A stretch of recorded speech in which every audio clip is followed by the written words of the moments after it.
सरकार हमसे खजाने की चाबी मांग रही है कि खजाने का चाबी दिया जाए पैसा खर्च करने के लिए। तो ये खजाने की चाबी इसलिए दी जाए ताकि आम जनों की जो हित में लोक कल्याणकारी योजनाएं चलाई जाती हैं उनमें ये भारी कटौती करके दोनों हाथों से अपने कॉरपोरेट मित्रों पर धन की वर्षा कर सकें, इसलिए तो चाबी नहीं दी जाएगी। इस देश में करोड़ों दलित आदिवासी भूमिहीन जमीन के अभाव में समुद्र के किनारे, नहर के किनारे, सड़क के किनारे, आहर पोखर के पिंड पर एक झोपड़ी लगा करके, एक पॉलिथीन तान करके अपना जीवन बसर कर रहे हैं।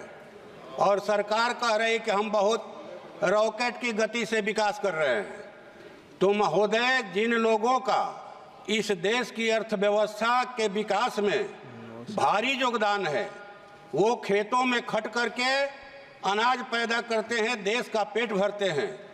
वे बड़े बड़े कल कारखानों की चिमनियों से धुआं निकालकर उत्पादन में सहयोग देते हैं, मेहनत करके सुंदर सड़कें बनाते हैं, ऊंची गगनचुंबी इमारतें बनाते हैं, पूरे देश को अपने श्रम से स्वर्ग बना रहे हैं। और उनको रहने के लिए मैंने कहा जाए कि नरक में जगह मिला है, और उस नरक में भी उनको शांति से रहने का अधिकार नहीं है। विकास के नाम पर, सौंदर्यीकरण के नाम पर, अतिक्रमण के नाम पर हमेशा उनकी झोपड़ियों पर बुलडोजर चलाया जाता है।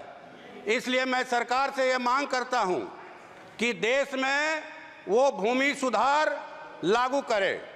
देश में अभी बिहार में 2010 में भूमि सुधार आयोग का गठन हुआ था, जिस आयोग ने कहा कि 21,85,000 एकड़ जमीन सीलिंग से फाजिल जमीन है, सरकारी जमीन है, जिस जमीन पर भूमि माफियाओं का, भूस्वामियों का राइफल बंदूक के बल पर कब्जा है, इस जमीन को भूमिहीनों में बांटना चाहिए।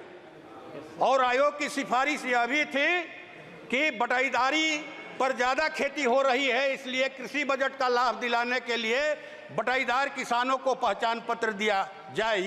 ये बिहार एक राज्य की बात है, पूरे देश में करोड़ों एकड़ ऐसी जमीन होगी, सरकारी जमीन और सीलिंग से फाजिल जमीन।